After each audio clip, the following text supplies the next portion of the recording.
Battery কানেক্টরটা নষ্ট হয়ে গেছে, এটা আমরা কাজ করার পর যে ফিনিশিংটা আসছে এরকম একেবারে ইনট্যাক্ট নতুনের মতো।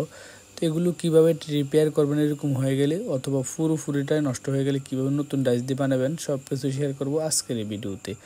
আপনারা যারা এই ধরনের কাজগুলো শিখতে চান, সকল ধরনের ফ্যান এবং মোটর, একেবারে বাসাবাড়ির মোটর থেকে শুরু করে মাড পাম্প, সাবমার্সিবল, 3 ফেজ, তারপর পাশাপাশি ইজিবিকের মোটর, চার্জার, কন্ট্রোলার বা ব্যাটারি বা এই ডিজিটাল স্কেল, কিচেনের ব্লেন্ডারগুলো, কিচেনের আইটেম যেমন পাওয়ার টুলসও আছে, বা বিভিন্ন ধরনের কুকার, ইন্ডাকশন কুকার, ওভেন বা বিভিন্ন ধরনের সার্কিট রিপেয়ার কোর্স চাইলে সরাসরি আমাদের কাছে এসেও করতে পারেন, অথবা আমাদের ইউটিউবের ভিডিওগুলো দেখেও করতে পারেন।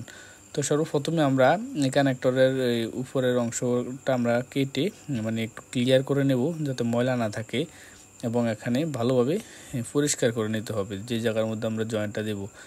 এবং আরও ভালোভাবে লাগানোর জন্য আমরা এখানে একটু রাং দিয়ে ভালোভাবে সোল্ডারিং করে নিচ্ছি, যাতে উপর দিক দিয়ে আমরা ঢালাই দিলে সাথে সাথে লেগে যায়। তো আমরা এখানে রাং দিয়ে ভালোভাবে লাগানোর পর এখন আমরা ডাইসটা বসাবো। এই ডাইসটা আমি হাতে নিজে বানাইছি, আমার আগের ভিডিওগুলোতে দেখবেন এটা কীভাবে বানাইছি।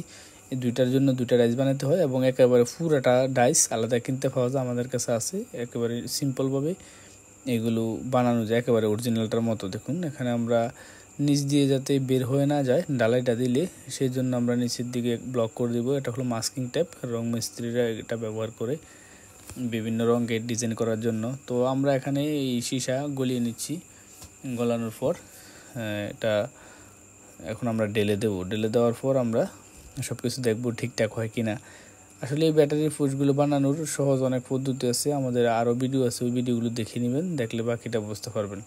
তো দেখুন আমাদের এখানে ফুস ঢালা শেষ। এখন এটা শক্ত হয়ে গেলে কিন্তু আমরা চেক করে দেখব এখানে টেকসই বা পোক্ত হয়েছে কিনা। তো অনেকে দেখা যায় যে শুধু উপরের ফুসটা আলাদা করে এনে লাগিয়ে দেয়, আসলে জয়েন্ট দিলে কিন্তু হবে না, এটা ভালোভাবে ঢালাই দিতে হবে নতুন করে।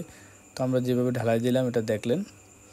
তো দেখুন আমাদের কাজটা শেষ, কিন্তু ফিনিশিং আসছে মোটামুটি। তারপর আর একটু ফিনিশিং করার জন্য আমরা এটাকে একটু বার্নার দিয়ে মানে পরিষ্কার করে নিয়ে বার্নার দিয়ে গরম করে এখানে আমরা আবার একটু সোল্ডারিং করে দেব। তো আগে একটু পরিষ্কার করে বার্নার দিয়ে এটা গরম করে নেব, যাতে জ্বালাই করলে জ্বালাইটা ভালোভাবে লেগে যায়। দেখুন এখন এটা গরম আছে, এই জন্য আমরা সোল্ডারিং করলে আলাদা রাং দিয়ে এটা খুব ভালোভাবে ভিতর থেকে একেবারে সোল্ডারিং হয়ে আসতেছে। তো আমরা 2 সাইড দিয়ে এইভাবে দিব। দেওয়ার পর আমরা যে এই কানেক্টরটা বা ব্যাটারি ফুজটার বাড়তি অংশটা আমরা কেটে ফেলে দেব, মানে যতটুকু দরকার ততটুকু রাখবো, বাকিটা কেটে ফেলে দেব। তো দেখুন এখান দিয়ে আমরা এখানে জ্বালাইটা ভালোভাবে ক্লিয়ার করে দিচ্ছি। এখন ব্যাটারির মাথাটা কিন্তু অনেকটা বড় হয়ে গেছে, তো আমাদের এত বেশি দরকার নাই, এই জন্য আমরা গ্যান্ডিং দিয়ে এটাকে গ্যান্ডিং করে দেব, মানে ঘষে কমিয়ে দেব, যতটুকু দরকার ততটুকু রাখবো, বাকিটা আমরা গ্যান্ডিং দিয়ে ঘষে পরিষ্কার করে নেব। গ্যান্ডিং দিয়ে ঘষে পরিষ্কার করে নেওয়ার পর দেখুন এখানে একটু বাড়তি অংশ আসছে, এটাও আমরা কেটে দেব।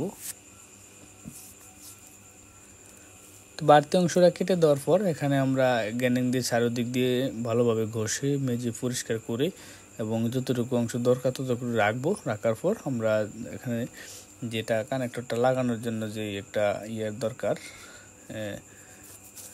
নাটের ছিদ্রের দরকার, সেটা আমরা ড্রিল মেশিন দিয়ে করে নেব ভালোভাবে। দেখুন আর এটা গ্যান্ডিং দিয়ে ঘষার পর আমরা শিরিষ কাগজ দিয়ে একটু ঘষে নিয়েছি, এই জন্য এটার কাজটা এত সুন্দর ফিনিশিং হয়েছে। দেখুন একেবারে নতুনের মতো টেকসই এবং মজবুত এবং সুন্দর ফিনিশিংও আসছে। তো বিস্তারিত জানতে আমাদের ইউটিউব চ্যানেলটি ভিজিট করুন। Thank you for watching this video.